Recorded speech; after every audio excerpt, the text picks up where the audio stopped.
ငါတို့ယုံပါတယ်ဆရာမတွေငါတို့ယုံပါတယ်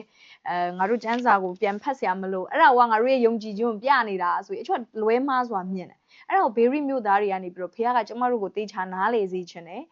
အဲ့ကြားလိုက်တဲ့နှုတ်ကပတ်တော်ကိုကျမတို့ဟာပြန်ပြီးတော့နှုတ်ကပတ်တော်သေးကနေပြီးတော့เนาะကျမတို့ပြန်ဖတ်ဖို့ရန်အတွက်လိုတယ်အဲ့ဒါကသင်ယုံကြည်ခြင်းအားနေတာကိုပြတာမဟုတ်ကျမတို့ကြားတဲ့နှုတ်ကပတ်တော်ကိုဒီနေ့စဉ်ကိုယ်တိုင်နဲ့နှုတ်ကပတ်တော်ဖတ်ရှုခြင်းလေ့လာခြင်းအားဖြင့်ဘာဖြစ်စေလဲဆိုသင်ရဲ့ယုံကြည်ခြင်းပိုအားကြီးလာတာဖြစ်တယ်နှုတ်ကပတ်တော်ဖတ်လိုက်လို့ယုံကြည်ခြင်းအားနေသွားပြီဆိုမရှိဘူးနှုတ်ကပတ်တော်ဖတ်လို့သင်ကြားတဲ့ယုံကြည်ခြင်းပိုအားကြီးလာဖို့ရန်အတွက်ပဲရှိတယ်အာမင်အဲ့တော့ယုံကြည်ခြင်းပိုအားကြီးခြင်းလားနှုတ်ကပတ်တော်စီကိုလာပါနေ့စဉ်မပြတ်ဖတ်ပါကိုယ်တိုင် study လုပ်ပါအကျိုးက study လုပ်တယ်ဆိုရင်အမှုတော်ဆောင်တွေပဲလုပ်ဖို့လိုတယ်လို့ထင်တယ်မဟုတ်ပါယုံကြည်သူအားကြီးတဲ့ယုံကြည်ခြင်းရှိတဲ့သူဖြစ်ဖို့ရန်အတွက်ကိုယ်တိုင်နှုတ်ကပတ်တော်ကိုလေ့လာဖို့ရန်အတွက်လိုတယ်အာမင်ဆရာကျမအနေနဲ့နောက်ထပ်မြို့တစ်မြို့စီကိုသွားခြင်းနဲ့အဲ့ဒါကတော့အေသင်မြို့ဖြစ်တယ်နော်အဲ့တော့ကျမတို့ဒီမြို့၃မြို့ရဲ့အထက်မှာဒီတမန်တော်18နှစ်မှာနောက်ဆုံးမြို့လည်းပဲဖြစ်ပါတယ်အဲ့ဒီမြို့ကပေါလုရောက်သွားတဲ့အခါမှာအေသင်ကအဲ့ဒီခေတ်ကာလရဲ့တကယ် intellectual city ဖြစ်တယ်တနည်းအားဖြင့်အတွေးခေါ်ပညာရှင်တွေအများကြီးပြည့်နှက်နေတဲ့မြို့လည်းဖြစ်တယ် Greek ကတကယ် philosopher တွေအများဆုံးထွက်ခဲ့တဲ့နိုင်ငံဖြစ်တယ် okay အဲ့တော့ကျမတို့Greek လို့ပြောလိုက်တာနဲ့တကယ်အတွေးခေါ်ပညာကိုတကယ်ကဘာကြီးကိုတည်လာတဲ့emperor တစ်ခုအပြောင်းအလဲကိုဖြစ်စေခဲ့တဲ့ emperor တစ်ခုဆိုတာလေမမှားဘူးဖြစ်တယ်အဲ့တော့အဲ့ဒီထဲမှာအေသင်ကပို့ပြီးတော့အတွေးခေါ်နဲ့ပတ်သက်ပြီးပို့ပြီးထွန်းကားတဲ့မြို့လူတွေဟာအဲ့ဒီမှာနော်စပြီးတော့ philosopher တွေအများကြီးပေါ်လာတယ် Stoic နော်ဒီသင်္ကာတွေအများကြီးပေါ်လာတယ်ဒါတွေကဘာတွေလဲဆိုတော့ဒီအဲ့ဒီခေတ်ရဲ့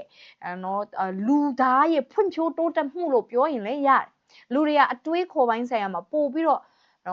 ဖြန့်ကျက်လာတယ်ပို့ပြီးတော့တွေးခေါ်လာတယ်ဒါပေမဲ့အဲ့ဒီမှာလူတွေရဲ့တွေးခေါ်မှုမြင့်မားလာတဲ့အထဲမှာဖျားသခင်နဲ့တွေးဖို့ရန်အတွက်လေဖြစ်လာတယ်ဆိုတော့ကျမတို့တွေးမြင်ရတယ်ဖျားသခင်ကလူတွေ intellectual တိုးတက်လာတဲ့အရာအပေါ်မှာဖျားကစီးတာမဟုတ်ဒါပေမဲ့အချို့တွေကနှုတ်ကပတ်တော်ကိုခံယူတဲ့အခါမှာမိမိရဲ့အုံနောက်နဲ့ပဲခံယူလို့မရဘူးဆိုတာကိုကျမတို့ဒီကျမ်းစာမှာသိစေပေါလုရဲ့အေသင်မြို့ရောက်သွားတဲ့အဖြစ်အပျက်လေးကိုကျမနဲ့အတူတူကြည့်ရအောင်အဲ့တော့အငယ်နော်ကျမတို့အငယ်19ကိုကြည့်ရအောင်အားလုံးအတူတူကတမန်တော်အခန်းကြီး19အငယ်19ကိုကြည့်ရအောင်ထိုအခါထိုသူတို့သည်ပေါလုကိုခေါ်၍အာရီတောင်သို့ဆောင်သွားပြီးလေသင်ဟောပြောသောဤအယူဝါဒတစ်ကိုငါတို့သိအပ်သလောငါတို့မသိမကျွမ်းဘူးသောအရာတို့ကိုသင်သည်ကြားပြော၏ထိုအရာများကအဘယ်သို့ဆိုသည်ကိုငါတို့သိကျင်ပါသည်ဟုဆိုကြ၏နော်အဲ့တော့ဒီမြို့ကလူတွေကဒီပေါလုပြောတဲ့စကားတွေပေါလုကအဲ့မြို့မှာစပြီးတရားဟောတဲ့အခါမှာပေါလုပြောတဲ့စကားတွေကိုသူတို့ကသိကျင်တယ်သူတို့က intellectual city ဖြစ်တယ်အများကြီးသိချင်တယ်လူတို့ဟာဖွံ့ဖြိုးတိုးတက်တဲ့မြို့ဖြစ်တယ်ပညာရှင်တွေနဲ့ပြည့်တဲ့မြို့ဖြစ်တယ်အဲ့ဒီခါမှာသူတို့သိချင်တယ်သိချင်စိတ်တွေတိုးတက်လာဒါပေမဲ့ဒီလူတွေရဲ့တရားကြားနာတဲ့ပုံစံကကြတော့ဘလို့လဲဆိုတော့သူတို့ကသိချင်ုံတတ်ပဲဖြစ်တယ်အေဒီမျိုးကလူတွေကြငါတို့သိချင်တယ်ငါတို့ကိုပြောပါတစ်ဖက်ကနေကြည့်ရင်နှုတ်ကပတ်တော်ကိုသူတို့သိဖို့ရန်အတွက်အကြောင်းရင်းဖြစ်လာတယ်ဆိုတာကိုတွေးမြင်ရတယ်အောက်မှာကျမတို့ဆက်ဖက်ကြည့်တဲ့အခါမှာလည်းအဲ့တဲမှာလူအချို့တွေပြောင်းလဲကြတယ်ဆိုတာတွေးရတယ်ဒါပေမဲ့အဲ့လိုပြောလို့အကုန်လုံးပြောင်းလဲတာမဟုတ်ဒါကြောင့်အရင်အရေးကြီးတယ်နှုတ်ကပတ်တော်ကိုကြားနာတဲ့လူအမျိုးမျိုးရှိရယ်ကြားနာတဲ့အခါမှာသိချင်ုံလေးပဲကြားတဲ့လူမျိုးမဖြစ်စေနဲ့အေသင်မျိုးကလူတွေကတော့အဲ့လိုမျိုးသူတို့ကငါတို့သိချင်တယ်ငါတို့ကိုပြောပြပါသူကဆက်စုချင်တဲ့သဘောမျိုးပေါ့နော်ငါတို့ငါမသိသေးတဲ့အရာတစ်ခုကိုသိချင်တယ်အချို့လူတွေလည်းရှိရယ်ဒီတစ်ပတ်ဆရာတို့ဆရာမတို့ငါမသိတဲ့အရာဘာများပြောမလဲမသိဒီတစ်ပတ်နော်ဘာထူးထူးဆန်းဆန်းလေးပြောမလဲမသိအချို့လူတွေကပိုသိချင်တာဟာသူတို့ရဲ့ intellectual mind ကိုဖြည့်ဖို့ရန်အတွက်ပဲဖြစ်တယ် သူတို့မသိတဲ့အရာတွေပိုသိလာဖို့နက်နဲတဲ့အရာတွေကိုနားလေခြင်းလို့ထူးထူးဆန်းဆန်းတွေကြားခြင်းလို့ဒါမှမဟုတ်လေလူတွေနဲ့ debate လုပ်မယ်ဆိုရင်သူတို့ကပြောစရာစကားတွေရှိဖို့သူတို့ဘလောက်သိထားတယ်ဆိုတဲ့အရာတွေကိုပြောပြနိုင်ဖို့လူတွေအထင်ကြီးဖို့ဘလောက်ထိသူတို့ရဲ့အတွေးခေါ်ဉာဏ်တွေကမြင့်မားလေဆိုတဲ့အရာကိုပြသဖို့ဒီအတွက်ပဲဖြစ်တယ်အဲ့တော့အေသင်မျိုးကလူတွေရဲ့ကြားနာမှုပုံစံကအဲ့လိုမျိုးလှတယ်ဒါပေမဲ့မိတ်ဆွေအဲ့ဒီအရာကမလုံလောက်သေးဘူးဖြစ်တယ်ကျွန်တော်တို့ဒီမျိုးကလူတွေဟာပြောင်းလဲကြလားဆိုတော့အချို့ပဲပြောင်းလဲတယ်အချို့ကတိတဲ့နေရာမှာပဲရက်သွားတယ်နောက်ထပ်လူတစ်မျိုးလည်းအဲ့မျိုးမှာထပ်တွေ့ရတယ်ကြားနာတဲ့လူတွေပဲဒါပေမဲ့သူတို့ကကြတော့ဘယ်လိုလဲဆိုတော့ပိုးလို့အဲ့မျိုးရောက်သွားတာသူအယမ်းအံ့ဩတယ်သူအထဲမှာလည်းအဲ့ဒီလူတွေကိုကြည့်ပြီးသူစိတ်မကောင်းဖြစ်မိတယ်သူတို့ကဖျားတွေနော်သူတို့ကရုပ်ထုကိုးကွယ်တဲ့လူတွေဖြစ်တယ်သူတို့ကကိုးကွယ်မှုမရှိ atheist တွေမဟုတ်သူတို့ကကိုးကွယ်မှုရှိတယ်ဒါပေမဲ့မားရွေးတဲ့ကိုးကွယ်မှုတွေမှာသွားလာအဲ့ဒီထဲမှာသူတို့ကပလင်တစ်ခုလောက်ထားပေးတယ်တဲ့နော်ရစ်ပလင်တစ်ခုအဲ့ဒါကတော့ငါတို့မသိတဲ့ဖျားအတွက်တဲ့သူတို့ရဲ့အထဲမှာတိရတိငါတို့သိတဲ့ဖျားတွေအမျိုးမျိုးရှိတယ်သူတို့ imagine လုပ်ပြီးတော့နော်သူတို့စဉ်းစားလို့ရတဲ့ပုံစံနဲ့ဖျားကိုသူတို့အမျိုးမျိုးပုံဖော်ကြတယ်စူးစမ်းပြီးတော့သူတို့စဉ်းစားတဲ့ intellectual လူတွေရဲ့နော်အားနေချက်ကဘာလဲဆိုတော့သူတို့ရဲ့အုံနောက်နဲ့ဉာဏ်နဲ့စဉ်းစားလို့ရသလောက်ပဲသူတို့သွားနိုင်တာဖြစ်တယ်ဒါပေမဲ့ဖျားခင်ကျမတို့စဉ်းစားကြံစည်နိုင်တာတွေပို့ပြီးတော့ကြီးမြတ်တယ်အာမင်အဲ့တော့သူတို့စဉ်းစားလို့ရသမျှပုံစံနဲ့သူတို့ဖျားတွေကိုပုံဖော်ထားဒါပေမဲ့အဲ့မှာအလွတ်နေတဲ့နော်ပုံတော့မဖော်ထားဒါပေမဲ့ရစ်ပလင်တစ်ခုရှိရဲ့အဲ့နေရာရဲ့နာမည်ကြငါတို့မသိတဲ့ဖျားအတွက်တဲ့နော်အဲ့တော့သူတို့ကဘာသာရေးရန်ကိုင်းဆိုင်နေလုတ်တဲ့ဝတ်တွေကိုတော့သူတို့လုတ်တယ်ပြုတ်တယ်ဒါပေမဲ့သူတို့မှာဖွင့်ပြချက်မရှိငါတို့မသိတဲ့ဖျားဘယ်လောက်စိတ်မကောင်းစရာပိုးလို့အဲ့ဒါကိုမြင်ပြသူစိတ်မကောင်းဒါကြောင့်မို့သူတို့ကိုသူတရားဟောကျမတို့မိတ်ဆွေကျမတို့ကိုးကွယ်တဲ့ဖျားကျမတို့မသိတဲ့ဖျားမဟုတ်ကျမတို့ကိုးကွယ်တဲ့ဖျားကကျမတို့သိတဲ့ဖျားကျမတို့သူ့သိခွင့်ရှိတယ်အာမင်ဟာလေလုယာဒါကြောင့်မို့ငါဖျားကိုမသိဘူးဆိုတဲ့နေရာမှာသင်ရက်နေစရာအကြောင်းမရှိဘူးဖျားခင်ရဲ့ဖွင့်ပြချက်ဟာဉာဏ်နဲ့သင်သိနိုင်တာမဟုတ်ဘူးသူကသင်သူဘသူလဲဆိုတာကိုသင်ကိုဖွင့်ပြပေးမှာဟာလေလုယာအာမင်အဲ့တော့ငါတို့မသိတဲ့ဖခင်ကိုငါကိုးကွယ်တယ်ပြောစရာမလိုအကယ်လို့မဲ့သင်ဘဝမှာငါဘာသာရေးကိုင်းဆိုင်နေငါလှုပ်တဲ့နေရာတွေငါလှုပ်တာပဲငါဝတ်ပြုတ်တယ်ငါစောင့်ထိန်တဲ့ကြွတ်ဝတ်တယ်အကုန်လုံးငါစောင့်ထိန်တယ်ဒါမဲ့ငါကိုးကွယ်တဲ့ဖခင်ကိုဘယ်သူလဲငါသိချာမသိတဲ့အထဲထဲမှာလွတ်လပ်လာဟာဖြစ်နေရဆိုရင်ဒီမိတ်ဆွေတဲ့အဲ့မှာနေစရာမလိုဘူးဖြစ်တယ်စစ်မှန်တဲ့ဖခင်ကသူဘသူလဲဆိုတာကိုတင့်ကိုဖွင့်ပြပေးနိုင်နေသူဖြစ်တယ်တဲ့အုံနောက်ညံနဲ့စူးစမ်းပြီးတော့သူ့ကိုသိအောင်လုပ်เสียမလို့သူဟာအသက်ရှင်တယ်သူကတင့်ကိုဖွင့်ပြပေးနိုင်တယ်သူတင့်ကိုအတွေ့ခံတယ်အာမင်ငါတို့မသိတဲ့ဖခင်ကိုးကွယ်တာမဟုတ်တော့ဘူးအဲ့တော့ဒီမှာအေသင်မြို့မှာကျွန်တော်တို့တွေ့မြင်ရတယ်လူအချို့ကသူတို့ကိုးကွယ်တဲ့အရာကိုသူတို့မသိဘူးဖြစ်တယ်လူအချို့ကကြတော့ပေါ်လူပြောတဲ့တရားစကားကိုကြားတယ်ဒါပေမဲ့သူတို့ဟာသိချင်ုံတတ်ပဲဖြစ်တယ်ဘာမှပြောင်းလဲမှုသူတို့လုပ်ဖို့ဆန္ဒမရှိအဲ့တော့အဲ့လိုမျိုးလူတွေထဲမှာမပါပါစေနဲ့သင်ဟာဘုရားခင်သိခွင့်ရှိရဲ့သူ့ရဲ့နှုတ်ကပတ်တော်ကသင်ကိုအတွေ့ခံမယ်သူဘယ်သူလဲဆိုတာသင်ကိုဖွင့်ပြမယ်သင်သူ့ကိုသိလေးလေးသင်သူ့ကိုပိုသိချင်လေးလေးဖြစ်တယ်သင်ပိုသိချင်လေးလေးသူကသင်ကိုဖွင့်ပြလေးလေးဖြစ်တယ်အာမင်ဟုတ်ကဲ့ဆရာအနေနဲ့လည်းဆက်လက်ပြီးဆွေးနွေးပေးပါအောင်ဆရာတိတ်ကောင်းတဲ့ဆရာမဆရာအဲ့ဒီမှာဆရာမဆရာပြောတယ်အေသင်မျိုးပေါ့တခြားမျိုးတွေနဲ့မတူဘူးသူတို့ကတကယ်နော်အတွေးခေါ်တွေဖွံ့ဖြိုးတိုးတက်တယ်နော်သူတို့ကကြံခဲ့မှာကြောက်တယ်နော်မတိလိုက်ရမှာကြောက်တယ်သူတို့ကအမြဲတမ်း update တွေ advance တွေကိုရှာနေတဲ့သူကြောင့်ပေါ်လို့သူတို့ကတောင်းဆိုတယ်ငါတို့တိခွင့်ရှိရတဲ့နဲ့မတိလိုက်မှာကြံခဲ့မှာကြောက်တယ်ဘယ်တော့တောင်ကြောက်လဲဆိုဖျားသခင်တော်မှာသူတို့မတိလိုက်တဲ့ဖျားကိုမကိုးကွယ်လိုက်ရမှာကြောက်တယ်နော်အဲ့ဒါနဲ့သူတို့ကငါတို့မသိတဲ့ဖျားဆိုပြီးပလင်ထားပြီးတယ်ဘာလို့ဆိုတော့အရန်အမြဲတမ်း update တွေနော်ဟိုလောကကြီးရှိနေတော့သူတို့ကအဲ့ဒါတွေနော်ဟိုဖျားအစ်စ်ပေါ်တာသူတို့မသိလိုက်မှစိုးရိမ်တာပေါ့လေနော် ဆိုဒီမှာအဝေါ်စရာကောင်းတာမြို့တစ်မျိုးမတူအေဝံဂေလိဩတဲ့အခါမှာအမှုတော်ဆောင်တဲ့အခါစီးပွားရေးလုပ်တဲ့အခါဥမာမြန်မာပြည်ရဲ့ culture မြန်မာပြည်ရဲ့လေထုနော်မြန်မာပြည်ရဲ့အခြေအနေနဲ့မလေးရှားနဲ့လည်းမတူမလေးရှားရဲ့အခြေအနေနဲ့စင်ကာပူရဲ့ culture သူတို့ရဲ့ဖွံ့ဖြိုးတိုးတက်မှုမတူအတွေးခေါ်မတူအဲ့ဒီနယ်ပယ်မှာအုပ်ချုပ်တာလည်းမတူတွေးကြုံတာလည်းမတူပြီးတော့အမေရိကအဲ့တော့ပြီးတော့ကျွန်တော်တို့အသက်ရှင်တန်ရတဲ့အချိန်ကာလတွေလည်းမတူကြကျွန်တော်တို့အဖေအမေတွေရှင်တန်တဲ့ကာလနဲ့ကျွန်တော်တို့ရှင်တန်တဲ့ကာလမတူဟိုကျွန်တော်တို့ရှင်တန်တာနဲ့ကျွန်တော်တို့ရဲ့သားသမီးတွေနော်သူတို့တွေကအသက်အရွယ်နဲ့နီးပညာကျွန်တော်တို့ငယ်ငယ်တုန်းကရေဒီယိုနဲ့ကြီးလာကျွန်တော်သားသမီးတွေကျတော့ IT နဲ့ AI နဲ့ကြီးလာခေတ်မတူအတွေးခေါ်လည်းမတူဒါပေမဲ့ဘလို့နေနမိတ်ပဲဖြစ်ဖြစ်ဘလို့အချိန်ကာလပဲဖြစ်ဒီတမန်တော်တို့ခန်းကြီး16 26မှာပြောတာအရင်စိတ်ဝင်စားတယ်နေနမိတ်နဲ့အချိန်ကာလအဲ့နှစ်ခုဟာတဲ့ဘာအတွက်လဲဆိုတော့စံမီလေးကျွန်တော်ဖတ်ချင်တယ်ကိုရော်ဒီတဲ့လူတူးထဲမှာလူမျိုးအားလုံးကိုဖန်ဆီးပြီးကဘာမြေပြင်အနက်နေထိုင်စေကအချိန်ကာလများနဲ့သူတို့နေထိုင်ရာနေနမိတ်များကိုကြိုတင်ချမှတ်ပြီးတော့မူဟောဘုရားဘာနဲ့ကိုသတ်မှတ်ပြီးလဲနေနမိတ်နဲ့အချိန်ကာလကျွန်တော်တို့အခုရှင်တန်ရတဲ့အချိန်ကာလအခုကြုံရတဲ့အချိန်ကာလစစ်တွေဖြစ်တယ်ကုန်စည်နှုန်းတွေကြီးတယ်ကဘာကြီးဖြစ်တဲ့အချိန်ကာလယောဂဆိုးရတယ်အဲ့ဒီအချိန်ကာလလည်းအလကားမဟုတ်ဒီအချိန်ကာလမှာဘုရားသခင်ကကျွန်တော်တို့ကိုအသက်ရှင်စေတာအကြံစီချပြီးတော့ကျွန်တော်တို့ကလက်ရှိနေထိုင်တဲ့နေနမိတ်မြန်မာပြည်မှာနေတဲ့လူရှိမယ်ဒီစီဇန်မန္တလေးရှားမှာနေတဲ့လူရှိဘုရားထူးဆန်းတယ်ကျွန်တော်နိုင်ငံတကာသွားတော့ဟိုမြန်မာပြည်မှာဘလို့မှမပြောင်းလဲနိုင်တဲ့လူတယောက်ကမလေးရှားရောက်တော့ပြောင်းလဲအမှုတော်ဆောင်ဖြစ်လာသူမိဘတော့အံ့ဩတယ်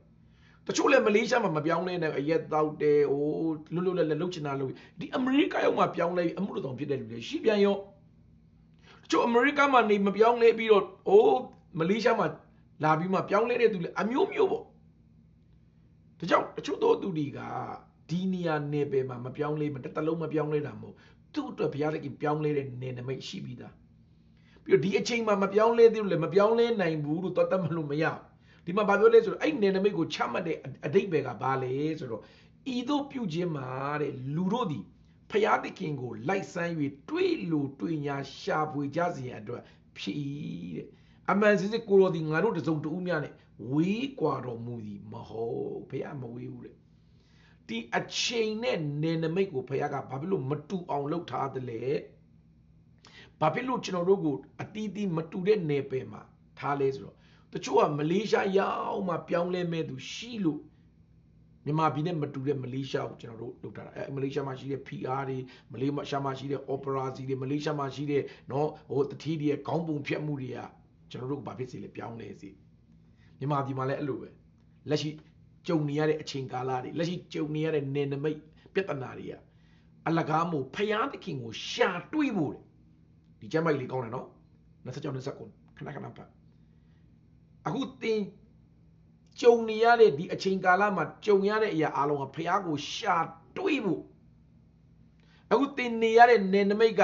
မကောင်းဘူးဒီနေရာဒီတက်ကောင်းတဲ့နေရာသွားမယ်မဟုတ်ဘူးဖျားသခင်သင်ကိုထားတယ်ဆိုရင်အဲ့နေရာမှာသင်ဖျားကိုရှာ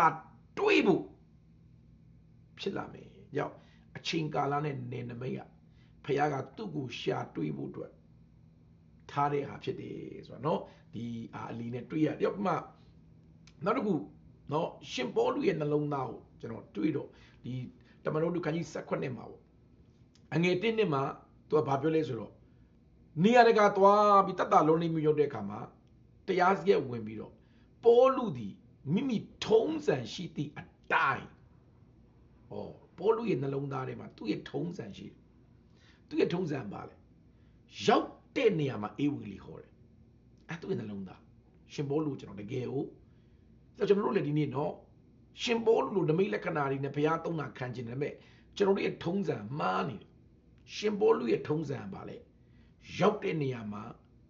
တွေးတဲ့နေရာမှာအခွင့်အရေးရတဲ့အခါမှာအမြဲတမ်းအေဝံဂေလိတရားဟောဖို့သူက ready ရှိတယ်။ရောက်သူကလည်းယောမ1:16-19မှာပြောတာ哦နော်15ကနေစဖတ်ရင်တွေးမယ်နော်လူအမျိုးမျိုးတွေအကျွေးငါမှတင်တယ်အဲ့လိုခံစားတာသူကနော်ဟီလတာလူဖြစ်စေယူဒလူကြိုက်တဲ့လူဖြစ်စေငါ ဧဝံဂေလိတရားဟောဖို့အကျွေးတင်တယ်လို့သူကခံစားတယ်ငါဟောကိုဟောရမယ်ဆိုတဲ့စိတ်သက်သူမှရှိတယ်ဒါသိကောင်းတဲ့အချက်နောက်တစ်ခါနံပါတ်1အချက်အငယ်16မှာနော်အငယ်16မှာပေါလုသည်အေသင်မြို့၌သူတို့ကိုစောင့်နေစဉ်ထိုမြို့သည်တကယ်တော့သူကအေသင်မြို့မှာစောင့်နေတာသူ့လူတွေလာဖို့အတွက်ဒါပေမဲ့ထိုမြို့ကရုပ်ထုများပြည့်နေသည်ကိုမြင်၍မိမိစိတ်တွေမခံမရက်နိုင်အောင်ဖြစ်လေသွားဆောင်တဲ့မြို့မှာတော့မှအဲ့ဒီမှာရုပ်ထုတွေရှိတယ်ဖျောက်မှာသူ့ထဲထဲမှာမခံနိုင်ဘူးတဲ့ဒီလူတွေကယ်တင်ခြင်းမရဘဲနဲ့နေတော့သူ့ထိတ်ထဲမှာအယံပူလောင်တဲ့ပြင်းပြတဲ့စိတ်ရှိတယ်ဒါတကယ်ကောင်းတဲ့နှလုံးသားကျော်ဘုရားသခင်ကပေါ်လူသုံးတာသူ့နှလုံးသားထဲမှာတကယ်တော့ကျမ်းပိုက်တဲ့ဘက်မှာဘယ်လိုတော့ပြောလဲဆိုတော့နော်တားဖွာတဲ့ဝေဒနာခံစားသလိုပဲတဲ့ငါမင်းတို့ခရစ်တော်နဲ့တွေ့စီကြတာမိခင်တယောက်ကခလေးမွေးကန်နေနာတယ်လို့ပဲငါအထဲမှာနာတယ်ကျော်ရှင်ဘောတွေနှလုံးသားဒီမှာတွေ့ရဒီလူတွေကိုသူဘာလုပ်လဲဒီအေသင်မျိုးကလူတွေကိုကဲတင်ချင်းရစီကြဒါတကယ်ရှင်ဘောလူရဲ့နော်နှလုံးသားနောက်တော့ကနံပါတ်3ချက်ရှင်ဘောလူကလူတွေကိုဧဝံဂေလိခေါ်တဲ့ကသူတို့ရဲ့ culture သူတို့ရဲ့နော်အတွေးခေါ်သူတို့ရဲ့သိတဲ့အရာကိုတကယ်လေ့လာပြီးမှတကယ်နော်ဟောပြောတယ်ဆိုတွေ့ရတယ်အဲ့တော့ဒီအငယ်20နဲ့23မှာထိုကပေါလုသည်အာရီတောင်ပေါ်၌ရက်လေအချင်းအာသင်လူတို့သင်တို့သည်ခတ်သိမ်းသောအရာတို့၌နတ်ဖျားတို့ကိုအလွန်ယိုတည်တတ်သည်ကိုငါမြင်ပါ၏သူလေ့လာတယ်တွေ့နော်ဒီလူတွေကနတ်ဖျားတွေအလွန်ယိုတည်တယ်မတိုက်ခိုက်မင်းတို့မှားတဲ့ဖျားတွေကိုဘာပဲမှာသူတို့ကောင်းတဲ့အချက်ကိုသူကထောက်ပြတယ်မင်းတို့ကောင်းတယ်မင်းတို့ကဝိညာဉ်လောကကြီးမှာရှိတဲ့နတ်ဖျားတွေအလွန်ယိုမင်းတို့ရဲ့အလွန်ယိုတည်တဲ့စိတ်ကောင်းတယ်ဒါပေမဲ့ယိုတည်တဲ့ဖျားပဲမှားတာနော်အဲ့တော့လမ်းလိုက်သွားခြင်းတင်းတို့ဖျားကိုကြည့်ရှုတည်တယ်သူဖျားတွေတော့ကြည့်တယ်တခြားတော့လေ့လာသေးတယ်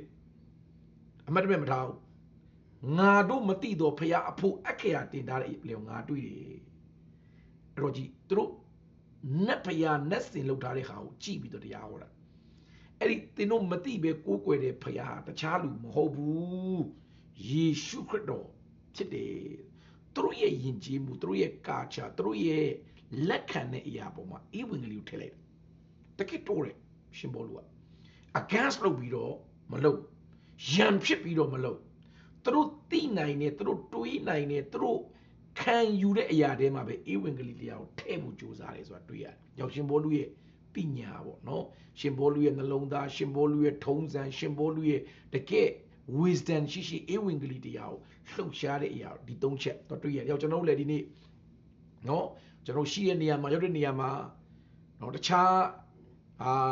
ယုံကြည်ကိုးကွယ်တဲ့သူတွေလည်းရန်ဖြစ်တာမျိုးမဟုတ်ပဲねသူတို့လက်ခံနိုင်တဲ့သူတို့တွေးခေါ်နိုင်တဲ့တဲမှာသူတို့ကွယ်ဝတ်နေတဲ့အရာတွေကိုကျွန်တော်တို့က highlight လုပ်ပေးပြီးတော့တကယ်ကို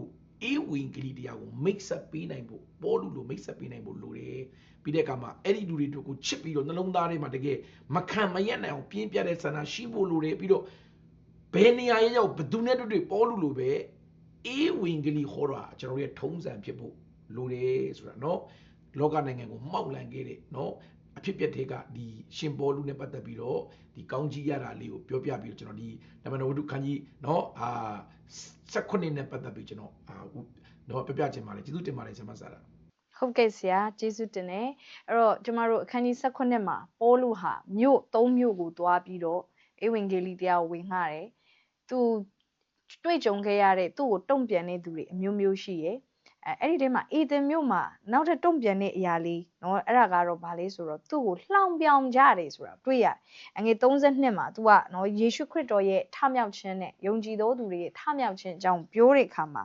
လူအချို့ကတဲ့သူ့ကိုကဲ့ရဲ့